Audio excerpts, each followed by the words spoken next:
Halo semuanya, selamat datang di kuliah Desain dan Analisis Algoritma. Di video ini saya akan menjelaskan tentang algorithm correctness atau kebenaran dari algoritma. Bagaimana cara kita tahu suatu algoritma itu benar? Sebelumnya saya ingin menjelaskan terlebih dahulu apa itu pseudocode karena kebanyakan algoritma di kuliah ini akan kita jelaskan dengan menggunakan pseudocode. Pseudocode ini sebenarnya adalah bahasa manusia yang menyerupai kode, ya sesuai dengan arti kata pseudo itu serupa tapi tak sama.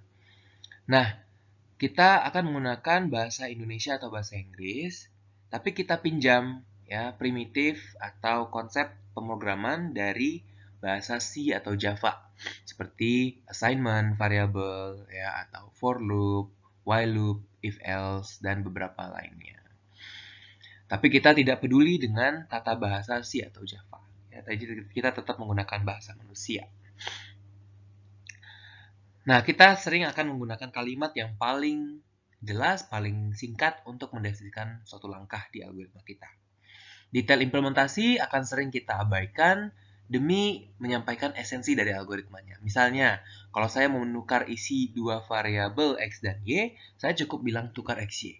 Ya, teman-teman mungkin tahu bahwa detail implementasi bagaimana cara menukar isi dua variabel X dan Y itu sedikit lebih ribet dari hanya kata-kata tukar X dan Y. Algoritma yang pertama yang kita bahas adalah insertion sort. Insertion sort ini adalah algoritma yang bisa kita gunakan untuk mengurutkan data di sebuah list atau array. Urutan di sini maksudnya urutannya naik ya. Nah, insertion sort ini efisien untuk jumlah data yang kecil. Kalau jumlah data yang besar, mungkin kita akan gunakan algoritma lain yang lebih efisien. Ada dua properti atau sifat dari insertion sort yang ingin saya mention di sini. Pertama, dia sorted in place. Artinya, data itu terurut di input array yang sama. Jadi kita nggak perlu array tambahan ya untuk mengurutkan data.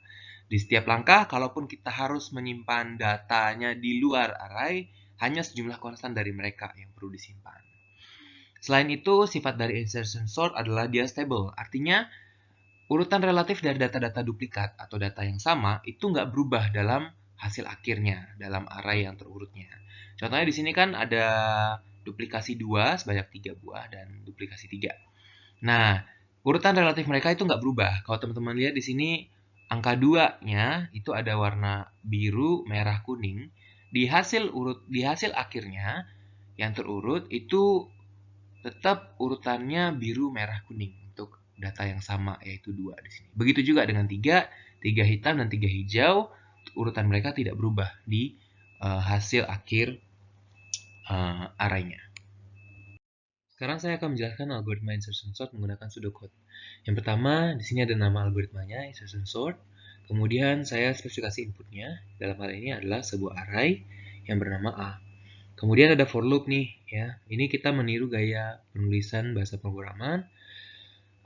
Dan apa yang dilakukan di setiap for loop itu kita spesifikasi agak menjorok ya. Jadi jelas gitu apa yang diulang ini sekelompok kode ini dari baris 2 sampai baris 9. Kemudian for loop-nya memiliki satu variabel J yang nilainya dari 2, 3, 4, 5, 6 dan seterusnya sampai panjang A ya. Ini nilainya diupdate atau ditambahkan di setiap iterasi. Jadi J-nya mulai dari 2, iterasi berikutnya 3, iterasi berikutnya 4 dan seterusnya sampai panjang A-nya berapa. Kemudian saya punya suatu variabel, di setiap iterasi saya buat suatu variabel key yang nilainya adalah AJ. Jadi saya mengambil elemen KJ dari A. Kemudian saya di sini ada komentar nih, katanya insert AJ into the sorted sequence A1 up to AJ-1. Artinya apa? Itu saya berarti ingin mencoba memasukkan AJ ke sub array di sebelah kirinya. Tapi kita di sini ada klaim katanya A1 sampai AJ-1 itu terurut. Ya. Nah, mungkin untuk memasukkan AJ ke dalam A1 sampai J-1, kita perlu memastikan pemasukannya masih sesuai urutan. Ya, jadi tidak merusak keurutan dari A1 sampai AJ. Yang saya lakukan untuk mencapai itu, pertama saya siapkan satu variabel I yang nilainya adalah J-1. Berarti ini semacam nanti menunjuk elemen di sebelah kiri AJ. Ya. Nah, saya lakukan while loop. Di sini ada while loop. yang dilakukan selama I-nya besar dari 0 dan AI-nya besar dari Q. Artinya kalau I-nya 0, kita keluar dari loop. Dan kalau AI-nya kurang dari sama dengan Q, atau elemen ke J tadi, AI-nya itu kurang dari sama dengan Q, kita juga keluar dari loop. Nah, kalau seandainya belum tercapai itu, kita lakukan AI plus 1 sama dengan AI. Ini kan mengassign AI ke dalam AI plus 1 atau di sebelah kanannya. Jadi ini sebenarnya yang dilakukan adalah geser AI ke kanan.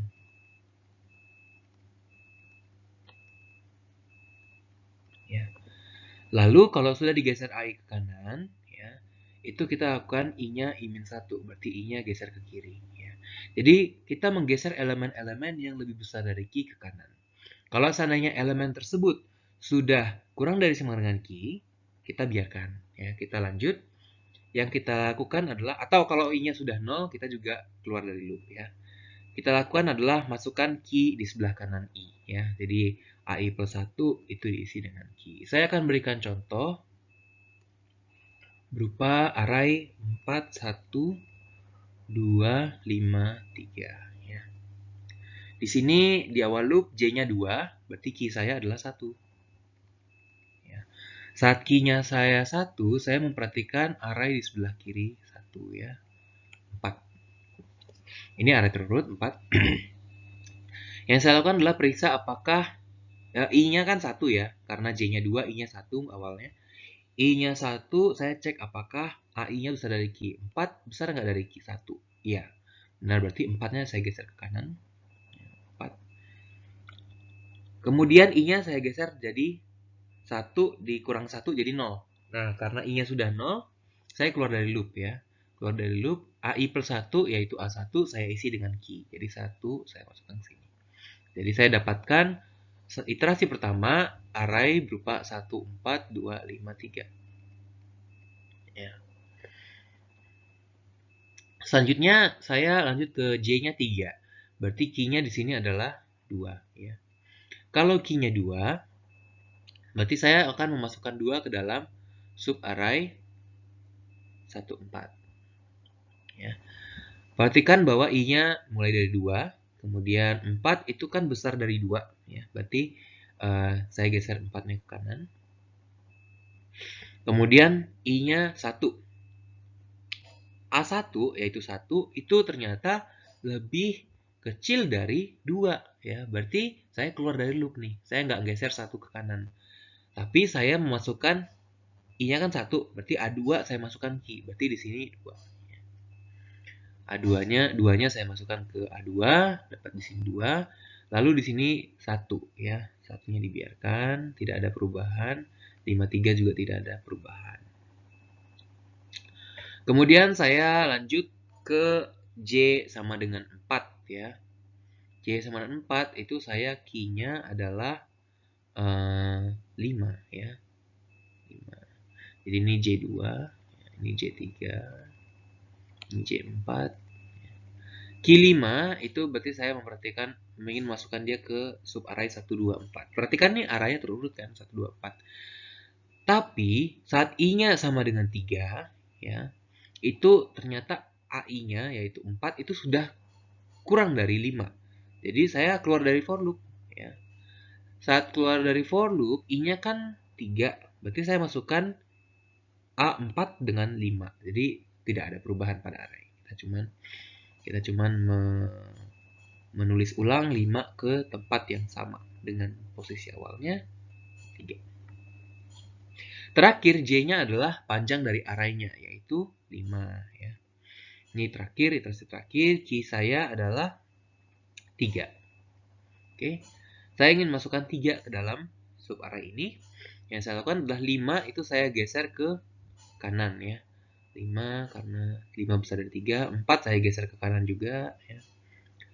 2 itu kurang dari 3. Berarti selesai. Saya masukkan A3 dengan 3. Kemudian 2, 1.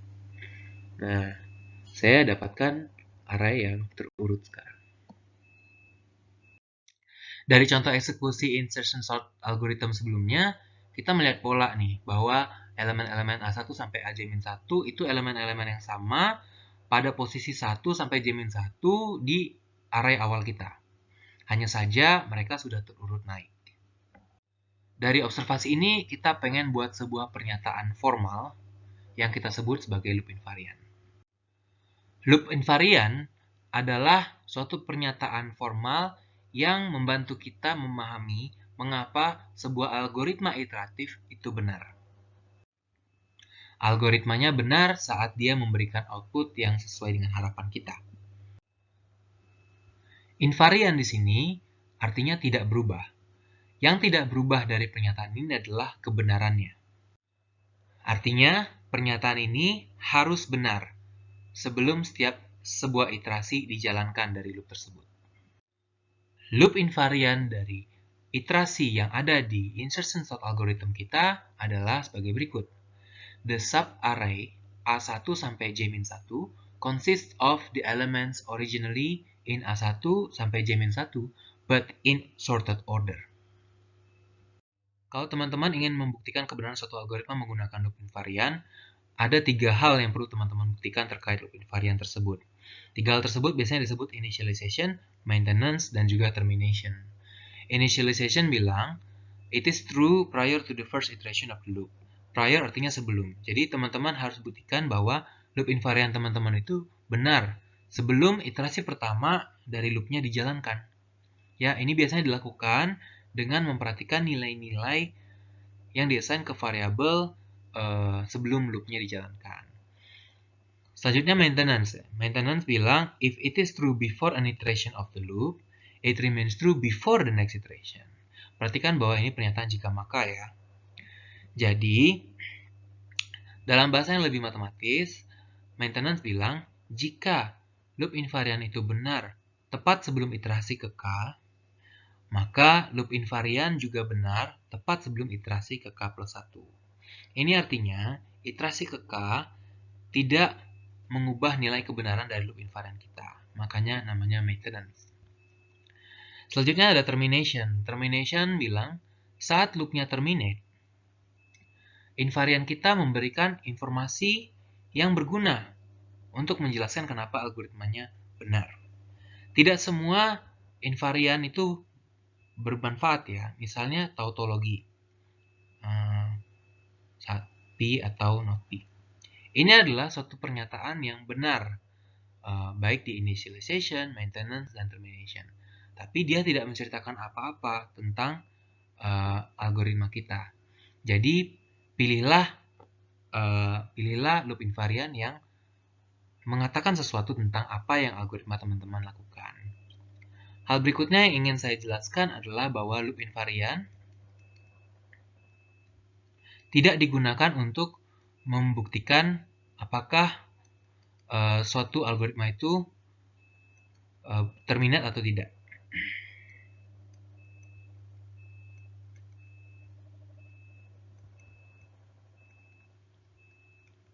Ya, loop invariant hanya bisa digunakan untuk membuktikan kebenaran dari algoritma, yaitu output yang dihasilkan algoritma itu sesuai dengan harapan kita, dengan asumsi bahwa loopnya terminate.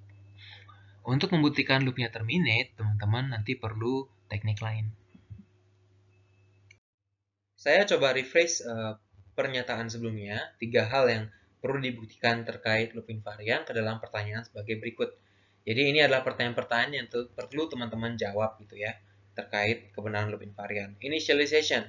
Is it true before the first iteration? Apakah loop invariantnya teman-teman itu benar sebelum iterasi pertama dimulai? Nah, itu coba teman-teman jelaskan. Berikutnya maintenance. Assume it is true before the kth iteration, thus the loop body maintains it to be true before the k plus 1th iteration. Asumsikan loop invariant teman-teman benar sebelum iterasi ke K. Terus teman-teman lihat tuh loop bodinya ngapain aja, lalu cek apakah loop invariantnya benar sebelum iterasi ke K plus 1. Selanjutnya, termination. Pertanyaannya adalah sebagai berikut. Assume the loop terminates. Jadi kita asumsikan loopnya terminate. Apakah is the loop invariant useful in showing the desired outcome of the algorithm? Jadi apakah loop invariant kita tuh menjelaskan bahwa algoritma kita benar. Nah, ini perlu teman-teman jelaskan juga ya. Sebagaimana yang saya bilang tadi, perhatikan bahwa kita mengasumsikan bahwa loopnya terminate.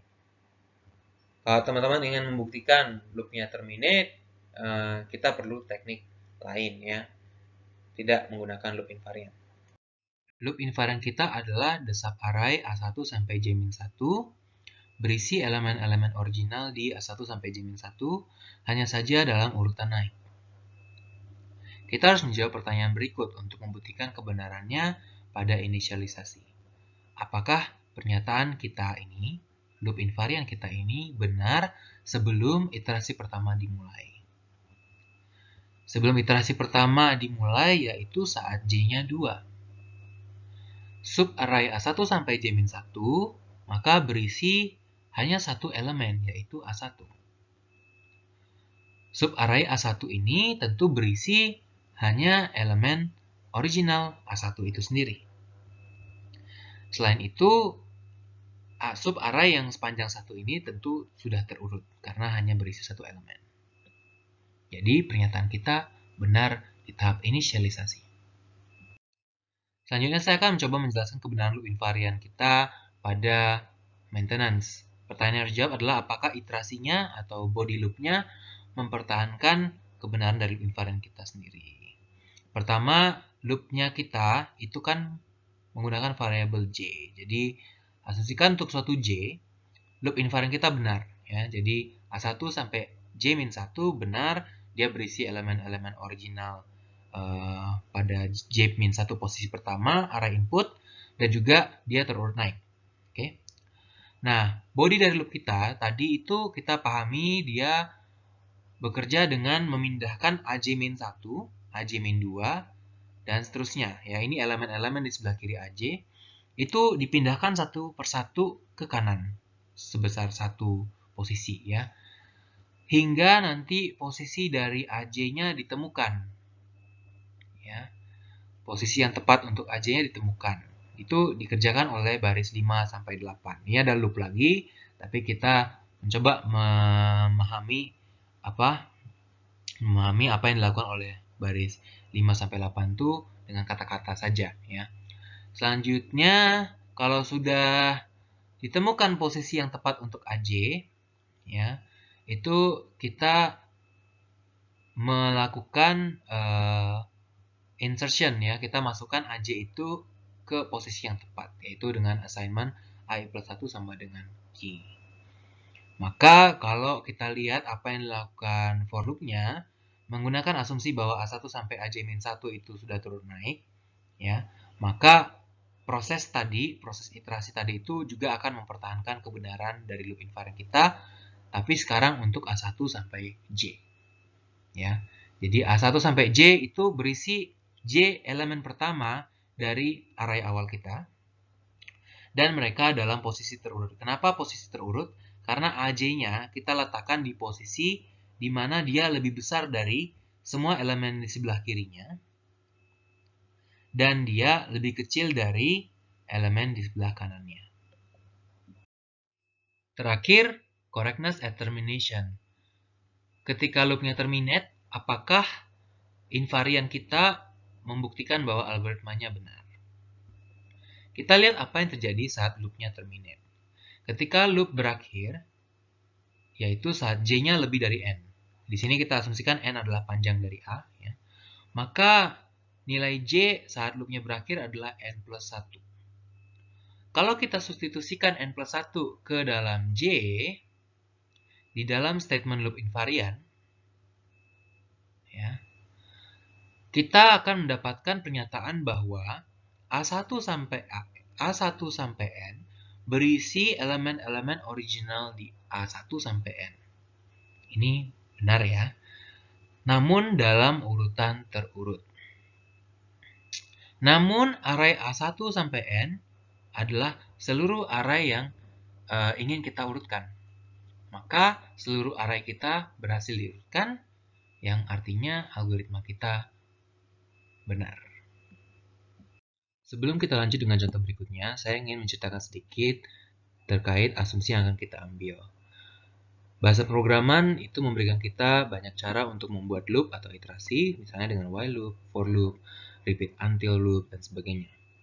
Tapi kita akan fokus pada while loop. Teknik-teknik membuat loop invarian pada while loop.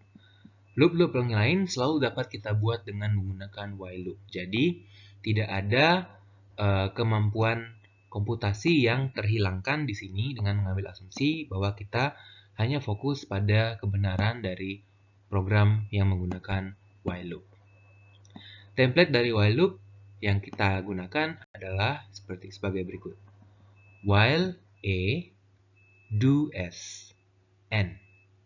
Di mana do S adalah kumpulan statement yang dilakukan di setiap iterasi, dan E adalah suatu kondisi. Ekspresi E yang ada di kepala while loop itu merupakan suatu kondisi yang biasanya kita nyatakan sebagai sebuah ekspresi boolean, jadi nilainya true atau false. Ekspresi ini nanti akan menentukan apakah loop kita akan mengeksekusi iterasi berikutnya atau keluar dari loop. E juga kita sebut sebagai guard of the loop atau penjaga dari loop. Kalau loop kita dieksekusi, ada suatu state yang mengakibatkan E kita bernilai false, maka loop akan langsung berhenti tanpa mengubah kondisi program kita. Nah, kalau loopnya dieksekusi pada suatu state S yang mana E-nya bernilai true, ya, maka loop akan mengeksekusi barisan statement S yang ada di badan loop, ya, di mana kita akan mendapatkan state baru nanti setelah barisan statement ini dieksekusi semuanya, kita akan berada pada suatu state baru, kita sebut state baru itu S action. Kalau udah dapat state baru S action, kita mungkin bisa lanjutkan ke eksekusi loop berikutnya. Eksekusi dari loop jadi bisa saja melalui beberapa state ya, S action, dan seterusnya. Ada kemungkinan loop kita itu nggak pernah berhenti loh, karena E kita atau guard kita itu bernilai true untuk setiap state saat dia dicek. Ya. Maka kita sebagai programmer mungkin perlu membuktikan bahwa loop kita pasti berhenti saat ia dibutuhkan. Sekarang kita akan belajar algoritma yang bisa digunakan untuk mengalihkan dua buah bilangan asli A dan B yang dinamakan Russian multiplication. Jadi inputnya adalah dua buah bilangan A dan B, outputnya adalah A kali B. Kita bisa visualisasikan algoritma ini dengan dua buah kolom yang berisi bilangan-bilangan. Kolom pertama diawali dengan A dan kolom kedua diawali dengan B. Di kolom pertama, kita melakukan pembagian dengan 2 berkali-kali, kalau perlu dengan pembulatan ke bawah. Kita lakukan sampai didapatkan 0. Pada kolom kedua, kita cukup kalikan dengan 2 berkali-kali. Jika sudah selesai, semua baris di mana bilangan di kolom pertamanya itu merupakan bilangan genap, itu kita hapus atau abaikan. Kalau sudah, semua bilangan di kolom kedua kita jumlahkan dan kita akan dapatkan hasil kali A dan B. Berikut adalah contoh Russian multiplication dari 57 dan 43. Pertama, kita buat bilangan 57 dan 43 di masing-masing kolom. Di kolom pertama kita lakukan pembagian 2 berkali-kali, kalau perlu dengan pembulatan. Jadi 57 kita bagi 2 dapatkan 28, 28 kita dapatkan 14, kemudian 7, 3, 1. Dan ini udah selesai karena kalau 1 dibagi 2 kita dapatin 0. Kemudian di kolom kedua kita kalikan dengan 2 berkali-kali. 43, 86, 172, 344, 688, dan 1376. Kemudian kita hapus baris-baris di mana bilangan di kolom pertamanya merupakan bilangan genap. Jadi kita tersisa dengan 4 baris. Kita tinggal jumlahkan bilangan-bilangan yang ada di keempat baris sisanya. Kita dapatkan 2451.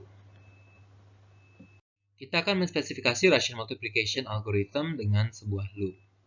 Kita siapkan sebuah variabel total yang menampung awalnya nilai 0, dan di akhir loop kita harapkan akan mengandung hasil kali dari A dan B. Kita juga memiliki variabel X dan Y yang akan kita gunakan untuk menyimpan nilai-nilai di kolom pertama dan kolom kedua berturut-turut. Loopnya adalah sebagai berikut. X diawali dengan A, Y diawali dengan B, dan total diawali dengan 0. Kita lakukan ini selama X-nya besar dari 0. Kalau bilangan di kolom pertama, yaitu X itu bernilai ganjil, kita tambahkan Y ke dalam total.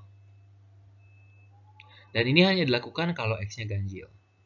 Kalau X-nya bilangan genap, kita tidak melakukan apa-apa. Setelahnya, kita hitung bilangan pada baris berikutnya, yaitu dengan melakukan X sama dengan X per 2. Ini kita asumsikan pembagian dengan 2-nya merupakan floor, ya, menggunakan fungsi lantai. Dan Y sama dengan Y kali 2. Kita kalikan bilangan di kolom kedua dengan 2. Pseudocode hanya menspesifikasi instruksi-instruksi yang harus kita ikuti. Namun tidak ada penjelasan kenapa mengikuti instruksi-instruksi tersebut akan memberikan kita hasil yang kita inginkan. Atau dengan kata lain, tidak ada penjelasan kenapa algoritma benar. Mengetahui mengapa algoritma benar itu sama aja dengan mengetahui atau memeriksa apakah hasil yang kita inginkan tersebut tercapai. Sekarang saya akan kenalkan suatu istilah yang namanya post condition. Post condition adalah sebuah statement yang menceritakan atau mendeskripsikan hasil yang kita inginkan dari sebuah algoritma. Biasanya post condition ini juga kita bisa katakan sebagai sebuah requirement atau syarat yang ingin dipenuhi oleh sebuah algoritma. Algoritma itu benar jika post condition-nya, atau kita biasa notasikan dengan P, post condition-nya itu benar pada akhir eksekusi algoritma. Post condition bisa dinyatakan dengan kata-kata, atau bisa juga dengan menyatakan nilai yang terkandung dalam suatu variabel. Sebagai contoh, Russian multiplication, kita mengharapkan post condition-nya adalah variabel total mengandung nilai hasil kali A dan B pada akhir eksekusinya. Sehingga kita bisa mengembalikan nilai total sebagai jawaban dari algoritmanya. Saya akan coba visualisasikan apa yang terjadi saat kita mengeksekusi sebuah loop menggunakan state. State itu bisa teman-teman bayangkan sebagai kondisi dari program saat itu, atau bisa juga dibayangkan sebagai tabel yang berisi daftar variabel dan nilai yang dikandungnya pada saat itu. Nah, kita mulai dengan state awal, kita sebut S0. Saat kita mengeksekusi sebuah loop, yang pertama kita lakukan adalah cek apakah guard loop-nya true atau false. Kalau true, kita akan mengeksekusi body dari loop-nya, yaitu S, untuk mendapatkan state baru, kita sebut S1. Dari S1, kita lanjutkan lagi. Kita periksa apakah guard loop-nya benar atau salah. Karena kalau true, kita eksekusi body loop-nya untuk mendapatkan state lain S2. Ini kita lakukan terus-menerus hingga kita mendapatkan suatu state SF yang mana jika guard loop-nya diperiksa, kita mendapatkan nilai false. Dan karena kita hanya memeriksa di step ini, state-nya tidak berubah. Akan sangat sulit bagi kita untuk mendeskripsikan secara sederhana apa hubungan S0, yaitu state awal, dengan SF, yaitu state akhir dari sebuah loop. Tapi kita bisa melihat hubungan antara dua state berturutan. S0 dan S1 dihubungkan oleh S. S1 dan S2 dihubungkan oleh S juga. Loop invarian itu adalah sebuah predikat yang bisa mengandung variabel. Artinya, variabel itu akan menentukan nilai kebenaran dari predikat kita. Variabel di sini misalnya adalah variabel loop. Jadi, loop invarian itu adalah sebuah pernyataan yang mungkin mengandung variabel di dalamnya. Ya. Namun, loop invarian itu memiliki sifat khusus terhadap loop tersebut, yaitu ia benar di setiap state, yaitu S0, S1, S2, hingga SF. Jadi, loop invarian itu benar di S0, S1, S2, S3, sampai SF. Langkah initialization kita membuktikan I benar di S0. Langkah maintenance adalah langkah induktif. Jadi kita buktikan jika S benar di S0, maka I juga benar di S1. Jika I benar di S1, maka I juga benar di S2. Dan seterusnya, hingga I benar di SF. Langkah termination, kita diminta untuk membuktikan bahwa jika I bersama-sama dengan informasi bahwa loopnya terminate, kita bisa menyimpulkan post condition. Berikut adalah visualisasinya dalam gambar yang lebih kompak. I adalah sebuah pernyataan yang benar di awal loop, ya, sebelum loopnya mulai. Lalu kita cek apakah E-nya benar atau salah. Kalau benar, kita lanjut ke S. S ini akan menghasilkan kondisi program yang mana I-nya juga benar. Jika E-nya salah, kita akan keluar dari loop. Dan bersama-sama dengan loop invarian, I dan negasi E akan memberikan kita post condition. Kembali ke rational multiplication problem. Kita tahu bahwa post condition yang kita inginkan dari algoritma kita adalah variabel total pada akhirnya bernilai A kali B.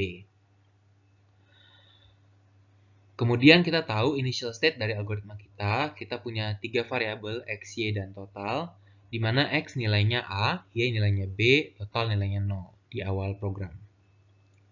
Untuk membuktikan algoritma kita benar, kita perlu buat sebuah pernyataan terbuka atau predikat, artinya dia adalah suatu kalimat yang mungkin punya variabel, dan nilai kebenarannya tergantung variabelnya. Nah, kita inginkan agar I ini, predikat kita ini, atau loop invariant kita ini, benar di state awal. Kemudian dia dipertahankan kebenarannya oleh satu kali eksekusi body loop S. Dan juga dia memberikan kita kesimpulan post conditionnya terpenuhi, yaitu total sama dengan A kali B, saat X besar dari 0-nya false. Salah satu loop invariant yang bisa digunakan di sini adalah total tambah X kali Y sama dengan A kali B, dan juga X besar sama dengan 0. Ini done ya. Perhatikan bahwa loop invariant kita melibatkan 3 variabel total X dan Y. A dan B kita anggap sebagai konstanta karena nilainya tidak berubah selama loop. Sekarang saya akan coba jelaskan kenapa rational multiplication benar menggunakan loop invariant ini. Perhatikan bahwa ada 3 variabel di sini, yaitu total, X, dan Y. Dan kebenaran dari pernyataan ini bergantung pada nilai total X, Y saat itu. Nah, di initialization, kita tahu bahwa nilai X-nya adalah A, Y-nya awalnya adalah B, dan total awalnya adalah 0. Nah, kita periksa kebenaran pernyataan kita dengan mensubstitusi nilai X, Y, dan total, yaitu variabel-variabelnya, dengan pada loop invariant kita, yaitu 0 tambah A kali B sama dengan A kali B. Karena totalnya 0, X-nya A, dan Y-nya B. Dan kita bisa lihat bahwa ini pernyataan yang benar. Begitu juga karena A-nya besar sama dengan 0, ya, A-nya bilangan asli, ini juga pernyataan yang benar. Jadi loop invariant kita benar di awal atau di sebelum eksekusi loop dijalankan. Selanjutnya maintenance, ya. Di maintenance perhatikan bahwa kita berada pada iterasi berikutnya hanya kalau guard loop-nya yaitu E-nya benar. Artinya karena guard loop kita adalah X besar dari 0, ini benar. Jadi ini otomatis benar ya. Yang kita perlu khawatirkan adalah apakah persamaan ini tetap benar setelah melalui satu iterasi. Asumsikan total X dan Y adalah variabel yang lama.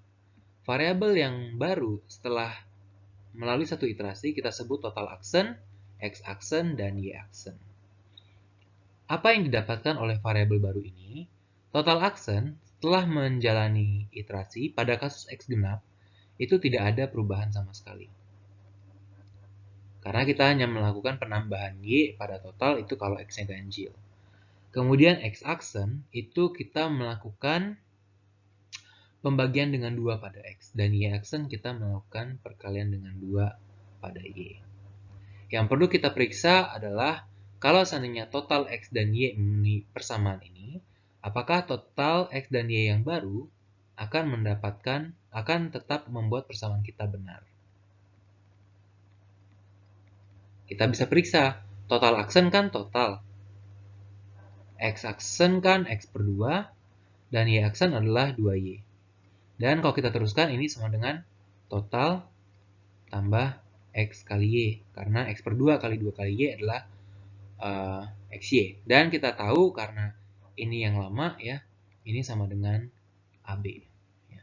Jadi benar bahwa total aksen tambah X aksen kali Y aksen itu tetap nilainya sama dengan AB. Bagaimana kalau X-nya ganjil? Kalau X-nya ganjil, nilai total yang baru adalah total tambah Y. Total yang lama ditambah Y.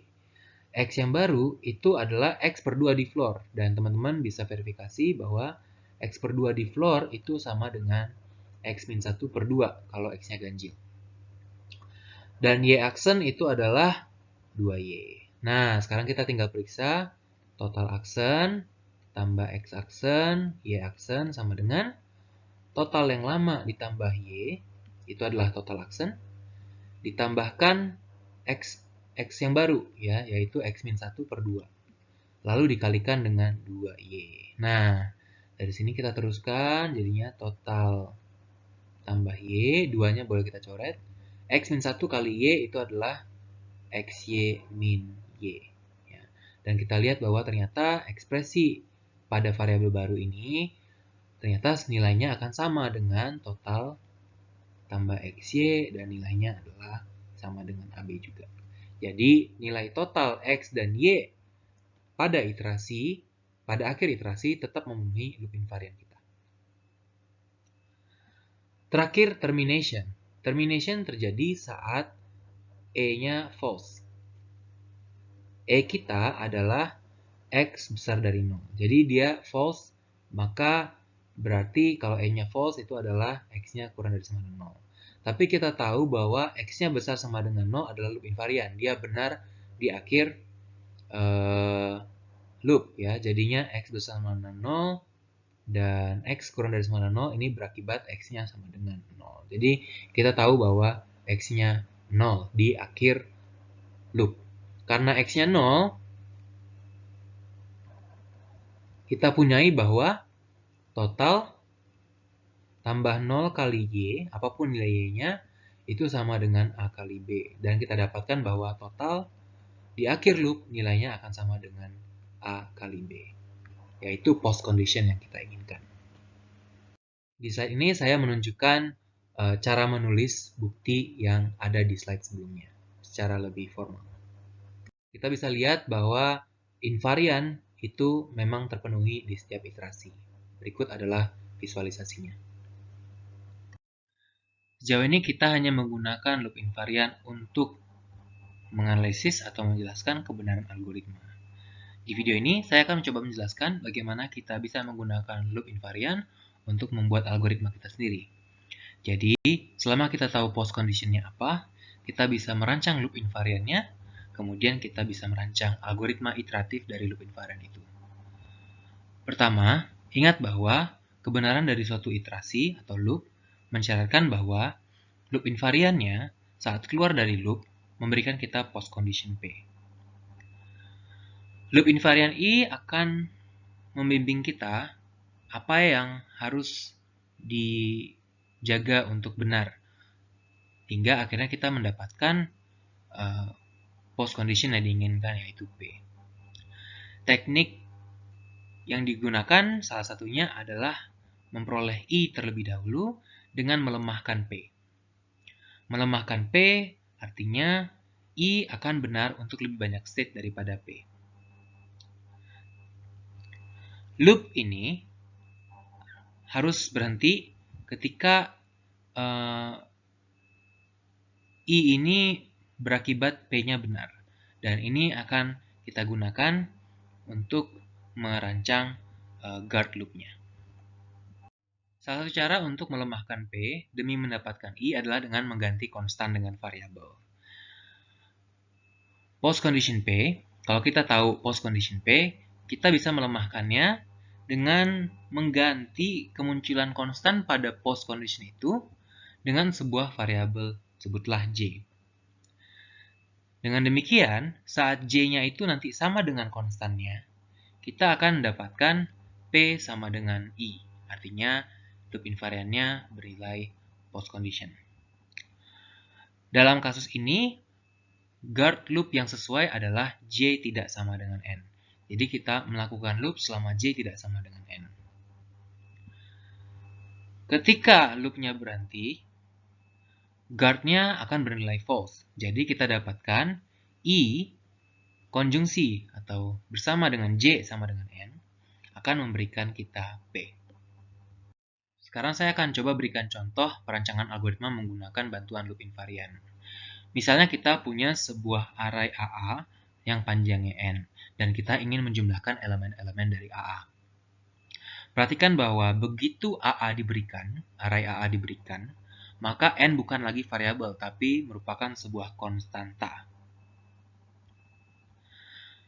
Post condition, yaitu tujuan dari algoritma kita tentu adalah menjumlahkan elemen-elemennya.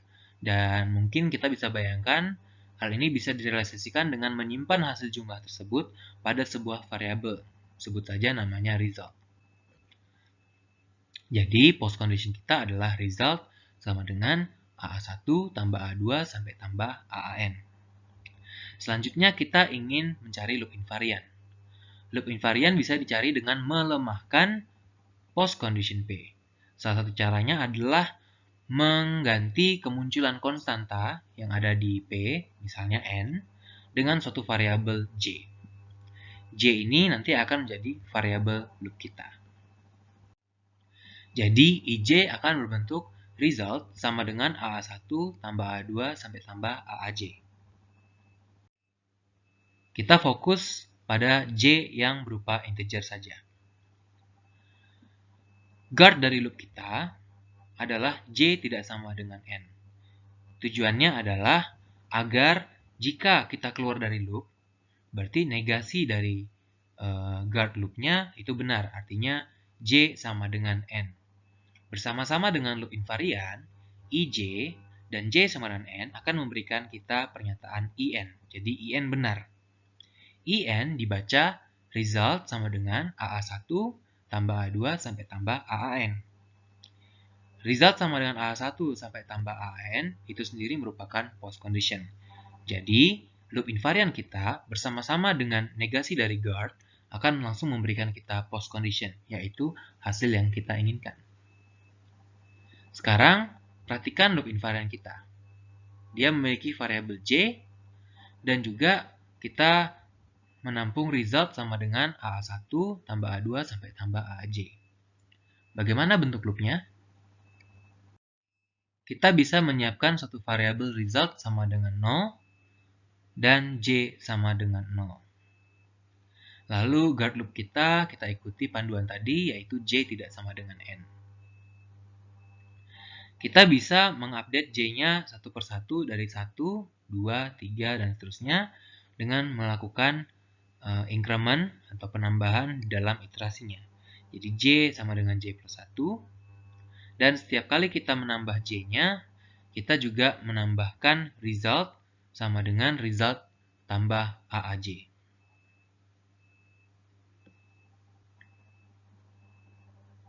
Sebagai latihan, coba teman-teman rancang sebuah algoritma untuk masalah yang sama, tapi dengan loop invarian IJ. Jadi dia tetap punya variabel loop J, dan kita punya variabel result sama dengan AAJ tambah 1 sampai tambah AAN. Perhatikan bahwa loop invariant ini diperoleh dengan mengganti konstanta 1 dengan J. Cara berikutnya untuk mendapatkan loop invariant dengan melemahkan P adalah dengan menghapus sebuah konjang. Konjang itu apa? Konjang adalah anak kalimat dari sebuah kalimat besar atau majemuk yang dihubungkan dengan operasi konjungsi. Jadi misalnya saya punya kalimat A dan B dan C, maka A, B, C itu disebut konjang. Jika suatu post condition mengandung beberapa konjang, maka kita bisa melemahkannya dengan menghapus satu atau beberapa konjang. predikat yang dihasilkan atau kalimat yang dihasilkan akan benar di lebih banyak state daripada P itu sendiri. Jadi dia bisa menjadi kandidat yang cocok untuk loop invariant. Guard dari loopnya dalam kasus ini akan menjadi negasi dari konjang yang kita hapus. Ya, jadi kalau seandainya kita menghapus konjang C, maka I-nya kan jadi A dan B. Nah, loop guard-nya itu adalah negasi dari C. Kenapa? Supaya nanti I dan negasi E itu kan sama dengan apa? A dan B dan negasi dari negasi C. Ya, dan kita dapatkan A dan B dan C. Dan ini sendiri adalah post condition itu sendiri. Berikut adalah contohnya. Integer square root R dari sebuah bilangan asli N adalah bilangan bulat terbesar yang kuadratnya tidak lebih dari N. Misalnya, integer square root dari 20 itu adalah 4. Karena 4 kuadrat itu masih kurang dari sama dengan 20, tapi 5 kuadrat sudah besar dari 20. Dalam bahasa yang lebih presis, ya, kita dapatkan R itu harus memenuhi R kuadrat kurang dari sama dengan N, dan N kurang dari R plus 1 kuadrat. Perhatikan bahwa ini adalah dua konjungsi dari dua pernyataan. Kalau kita hapus pernyataan yang kedua, yaitu N kurang dari R plus 1 kuadrat, kita akan dapatkan konjung R kuadrat kurang dari sama dengan N. Nah, kita bisa ambil ini sebagai loop invariant, di mana R adalah variabel loopnya. Jadi IR kita adalah R kuadrat kurang dari sama dengan N. Perhatikan bahwa ini benar ketika R-nya 0. Jadi, initial state dari loop-nya bisa dengan mudah didapatkan kalau kita assign R-nya awalnya 0. Guard dari loop-nya adalah negasi dari konjungsi yang kita delete. Perhatikan bahwa negasi dari N kurang dari R plus 1 kuadrat, lawannya adalah tentu R plus 1 kuadratnya kurang dari sama dengan N. Ya. Sehingga kita dapatkan E-nya seperti ini. Nah, kita bisa tinggal memanfaatkan body dari loop-nya dengan menginkrementasi R. Jadi dengan bantuan loop invariant tadi, kita secara otomatis dapat memperoleh algoritma berikut. R-nya kita assign dengan 0. Ini langsung menjamin kebenaran loop invariant di awal. Selanjutnya, selama R plus 1 kuadrat kurang dari sama dengan N, ini guard loop-nya, kita cukup tambahin R dengan R plus 1. Kita selesai. Misalnya kita ingin menghitung faktorial dari sebuah bilangan asli N. Faktorial adalah 1 kali 2 sampai kali N. Perhatikan algoritma berikut. Faktorial N, jika N sama dengan 1, kembalikan 1. Jika tidak, kembalikan N kali faktorial N-1. Bagaimana cara membuktikan kebenaran dari algoritma ini? Saya nyatakan teorema sebagai berikut. Faktorial N, kalau berhenti, mengembalikan 1 kali 2 sampai kali N. Buktinya adalah sebagai berikut. Pertama, kita periksa kasus dasar atau base case. Kasus dasar adalah kasus di mana tidak terjadi pemanggilan faktorial lagi. Untuk N sama 1, faktorial 1 akan mengembalikan 1 sesuai definisinya. Artinya, ini benar kan? Karena 1 faktorial sendiri memang 1. Selanjutnya, recursive case. Untuk recursive case, kita asumsikan setiap pemanggilan faktorial di dalam body dari fungsi kita itu mengembalikan hasil yang sama. Di sini, pemanggilan faktorial di dalam body-nya hanya terjadi pada faktorial N-1. Asumsikan ini mengembalikan output yang benar. Output yang benar dari faktorial N-1 adalah 1 kali 2 sampai kali N-1. Jadi, asumsikan faktorial N-1 mengembalikan 1 kali 2 kali N-1, maka faktorial N kita akan mengembalikan N dikalikan hasilnya tadi dari faktorial N-1. Jadi, fungsi utama kita, faktorial N, akan mengembalikan N kali 1 kali 2 sampai kali N-1. Sehingga hasilnya adalah 1 kali 2 sampai kali N. Terbukti. Namun, perhatikan bahwa kita tetap perlu menjelaskan kenapa faktorial itu berhenti. Menurut Anda, bagaimana cara menjelaskannya? Di sini kita akan coba buktikan kebenaran algoritma rekursif klasik yang digunakan untuk memangkatkan bilangan. Exponentiate x, n. Di sini kita asumsikan x adalah bilangan real positif dan n adalah bilangan cacah. Jika n-nya 0, kita kembalikan 1. Jika n-nya bilangan genap, kita kembalikan exponentiate x kuadrat, n per 2. Dan jika n-nya ganjil, kita kembalikan x kali exponentiate x kuadrat, n-1 per 2. Untuk pembuktiannya, kita tuliskan dulu pernyataan yang kita buktikan, yaitu exponentiate x, n ini mengembalikan x pangkat n jika terminate. Pembuktiannya adalah sebagai berikut. Yang pertama adalah base case, yaitu kasus di mana tidak ada pemanggilan exponentiate. Ini terjadi saat n-nya sama dengan 0. Perhatikan bahwa exponentiate x0 itu akan mengembalikan 1. Ya. Namun, kita tahu x pangkat 0 itu adalah 1. Jadi, ini benar ya. Selanjutnya, recursive case.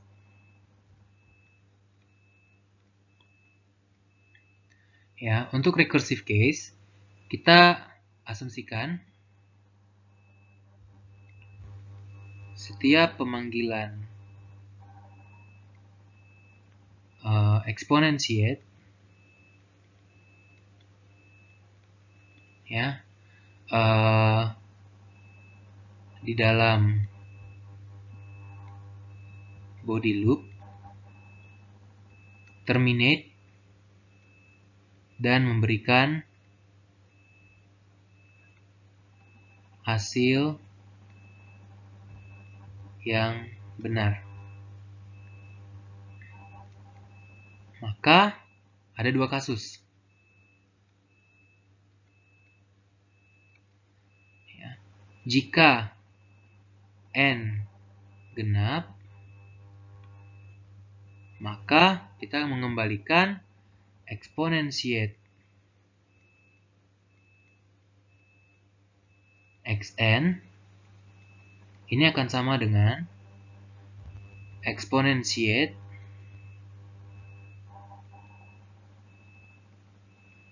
x kuadrat, n per 2. Namun, kita akan mengasumsikan pemanggilan ini mengembalikan hasil yang benar. Jadi, hasilnya adalah x kuadrat dipangkatkan n per 2.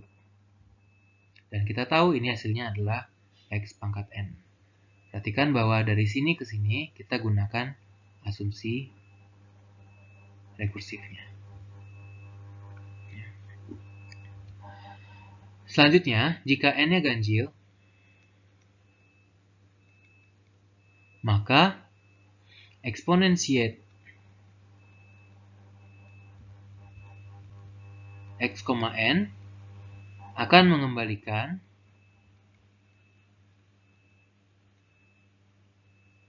x dikalikan dengan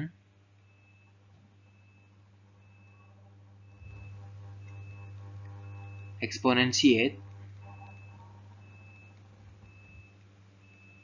x kuadrat, n-1 per 2. Dari sini kita lihat bahwa dengan asumsi induksi atau asumsi rekursifnya, exponentiate x kuadrat n-1 per 2 akan bernilai x kuadrat pangkat n-1 per 2. Dari sini kita dapatkan hasilnya adalah x kalikan dengan x pangkat n-1 dan hasilnya adalah x pangkat n.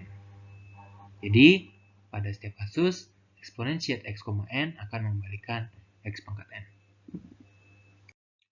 Ada juga yang namanya recursive invariant. Nah, jika kita tahu hubungan rekursif dari sebuah permasalahan, kita juga bisa merancang algoritma rekursifnya. Kita akan melihat ini di beberapa minggu ke depan. Materi dari kuliah ini diadaptasi dari slide Bapak Lem Yohanes Stefanus, slide IKI 30-100, 80-100, desain dan analisis algoritma.